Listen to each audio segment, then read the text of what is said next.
नमस्कार, साफ संदेश से मैं अनिल कौशिक। न्यूज बुलेटिन 7 बजे में आप सभी दोस्तों का स्वागत है। दोस्तों, कार्यक्रम की शुरुआत हमेशा की तरह मुख्य खबर से करते हैं और आज भी हम बात करने वाले हैं भादरा आसपास की तमाम मुख्य खबरों का। और मुख्य खबर की शुरुआत करने से पहले मैं आपको लिए चलता हूं दोस्तों। कल देर रात्रि को करीब 12 बजे भादरा आसपास आए तेज अंधड़ ने और तूफान ने दोस्तों काफ़ी कहर ढाया। हजारों की संख्या में पेड़ टूट कर गिर गए दोस्तों।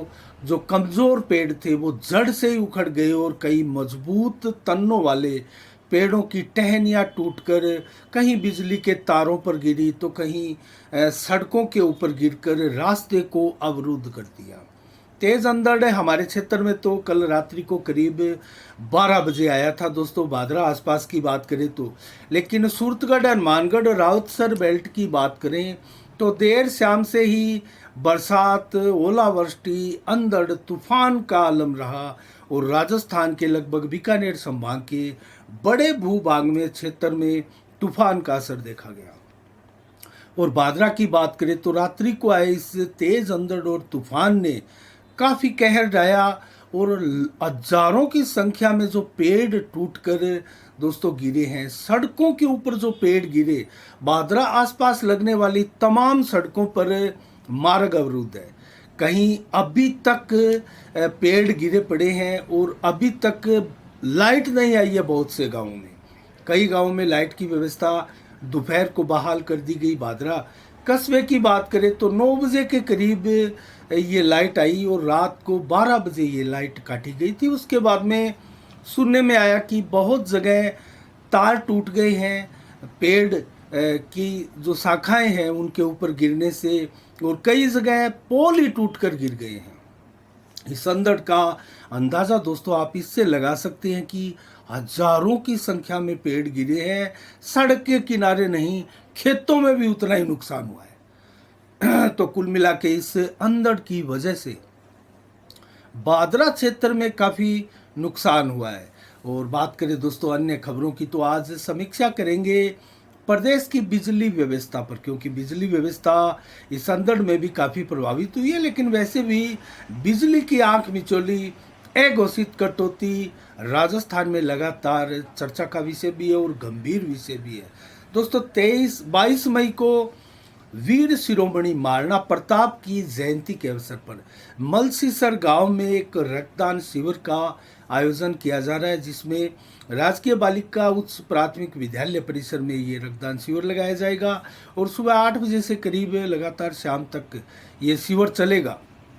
करसन जांगीर सहित अनेक ग्रामीण इसमें अपना अमूल्य योगदान भी देंगे और बढ़ चढ़कर युवाओं के भाग लेने की अपील इस शिविर के दौरान की गई है। इसके अलावा दोस्तों हम बात करें आज उस विषय पर, लाइट के विषय पर, तो प्रदेश में सस्ती बिजली की पोल खोलती है रिपोर्ट देखकर आप भी हैरान रह जाएंगे दोस्तों। 100 यूनिट बिजली फ्री की राजस्थान सरकार की घोषणा है और मिल भी रही है, लेकिन करीब 4000 करोड़ से ज़्यादा का सरचार्ज के नाम से उपभोक्ताओं से ये वसूली की जा चुकी है, जो कि महंगा कोयला खरीदने के नाम पर दोस्तों आम उपभोक्ताओं को भुगतना पड़ रहा है। ये जो सरचार्ज के रूप में बड़ी रकम है, ये प्रत्येक तिमाही को आने वाले बिल में एक प्रकार से जो सरचार्ज, फ्यूल सरचार्ज लगता है वो तिमाही को लगता है दोस्तों।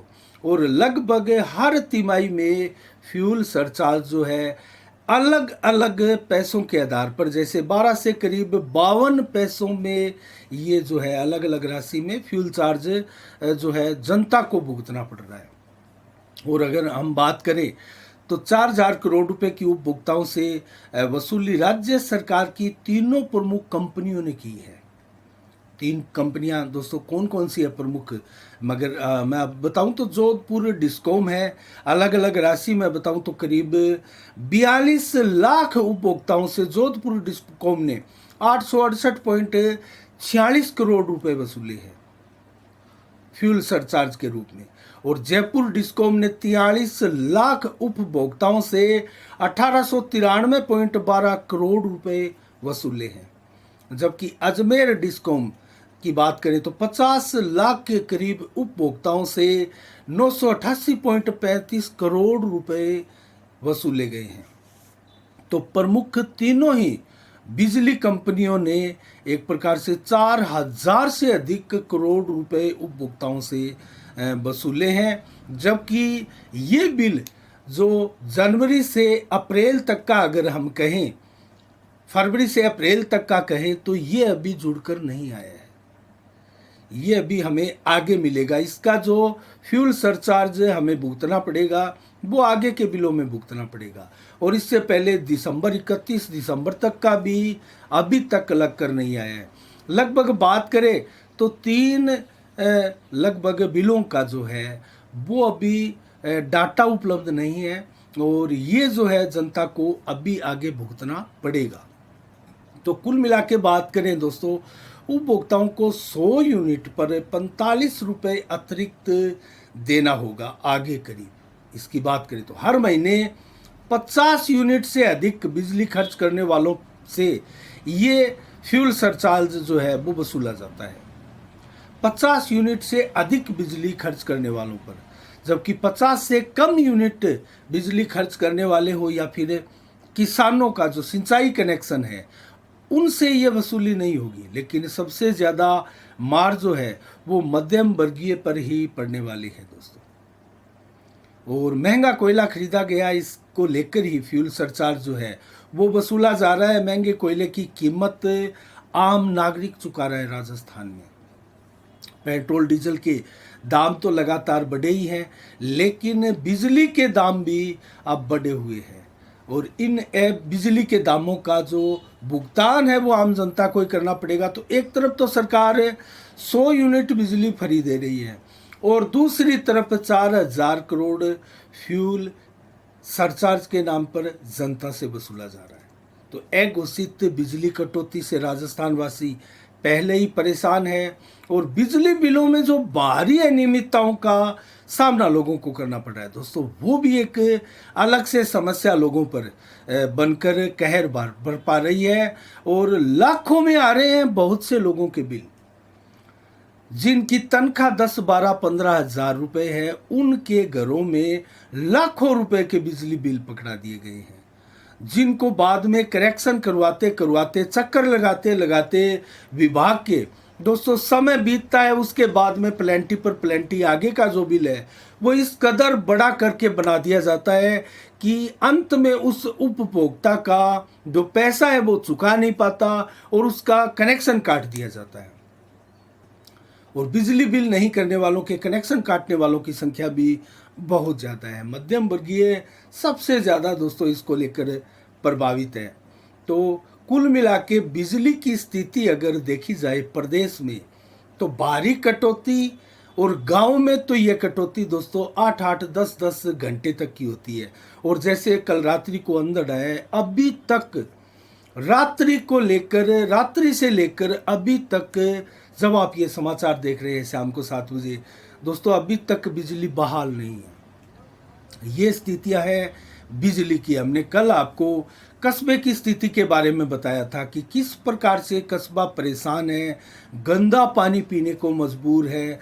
क्याम खानीबास के मुस्लिम वार्डों में लगभग 8 वार्ड से लेकर 7 वार्ड से लेकर लगातार 15 वार्ड तक जो लोग हैं वो गंदा पानी पीने को मजबूर हैं।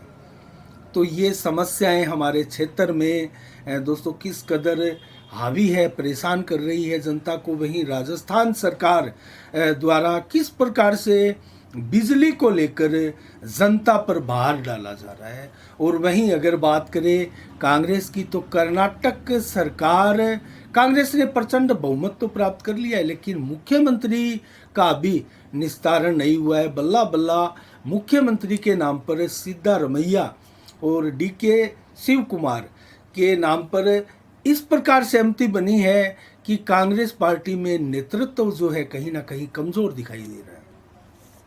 सिद्धारमैया प्रथम 2.5 वर्ष तक सीएम रहेंगे, जबकि डीके कुमार 2.5 वर्ष तक उप सीएम रहेंगे, अर्थात डिप्टी सीएम रहेंगे। उसके बाद में 2.5 साल बाद में डीके शिव कुमार को सीएम बनाया जाएगा। तो इस प्रकार आपको याद होगा एक बार उत्तर प्रदेश में ये फार्मूला जो है भारतीय जनता पार्टी और बसपा के बीच में लागू हुआ था। तो पहले बसपा ने 2.5 वर्ष शासन किया, उसके बाद में भारतीय जनता पार्टी से अपना समर्थन वापस ले लिया। जब बीजेपी की बारी आई तो कहीं ऐसा तो नहीं होगा कांग्रेस में, क्योंकि दोनों ही शीर्ष नेता जो आला नेता है डीके शिव कुमार या सिद्धारमैया, दोनों में ठन चुकी है और दोनों में एक प्रकार से इस कदर फूट देखी जा रही है कि कर्नाटक में भारी बहुमत से आकर भी कांग्रेस ने बहुत कुछ खो दिया, अपनी छवि को कहीं ना कहीं उभार नहीं पाई। और 2024 का जो चुनाव का सामना है वो कांग्रेस कैसे करेगी। इस प्रकार की फूट जो है पार्टी में कहीं भी जो है पार्टी को मजबूती प्रदान नहीं कर रही है। तो कुल मिला के भादरा आसपास क्षेत्र के समाचारों के में दोस्तों आज इतना ही। 18 मई को आज क्या विशेष दिवस है इसके बारे में आपको बताते हैं। जगदीप धनखड़ जो कि उपराष्ट्रपति है, उनका आज जन्म दिवस धूमधाम के साथ मनाया जा रहा है। और 1842 को महादेव गोविंद रानाडे जो कि महान विद्वान हुए हैं महाराष्ट्र के, उनका जन्म दिवस भी धूमधाम के साथ मनाया जा रहा है। और 1977 को पहली बार आज ही के दिन अंतर्राष्ट्रीय संग्रहालय दिवस मनाया गया था और लगातार इस दिन संग्रहालय दिवस मनाया जाता है, जबकि आज के दिन विश्व एड्स वैक्सीन दिवस के रूप में भी मनाया जाता है। और एड्स के लिए वैक्सीन का इजाद आज के दिन किया गया था। 1974 को पहला परमाणु विस्फोट पोखरण में भारत ने किया था और ये पोखरण विस्फोट दिवस के रूप में भी आज का दिन मनाया जाता है। और अगर बात करें आज का दिन 2017 को फिल्मी अभिनेत्री रीमा लागू का निधन हुआ था, उनकी पुण्यतिथि आज के दिन मनाई जाती है। 1933 को 12वें पीएम HD देवगौड़ा का भी आज ही के दिन जन्म दिवस दोस्तों मनाया जाता है। और मौसम की बात करें तो किस प्रकार रात्रि को पलटी मारी मौसम ने, कहीं ओलावृष्टि, कहीं भारी बरसात, कहीं हल्की बरसात। भादरा क्षेत्र में भी अच्छी बरसात कल रात्रि को हुई और आसपास से कहीं भारी, कहीं हल्की, कहीं बूंदाबांदी तक सीमित रहा। तो कहीं सिर्फ मेघों की गर्जना रही लेकिन बरसात नहीं आई। लेकिन अंधड़ सारे ही आसपास एरिया में दिखाई दिया। और बात करें आज के मौसम की तो 28 से 33 और लगभग मैक्सिमम की बात करें तो 39 डिग्री तक के टेम्परेचर दिन भर रहा।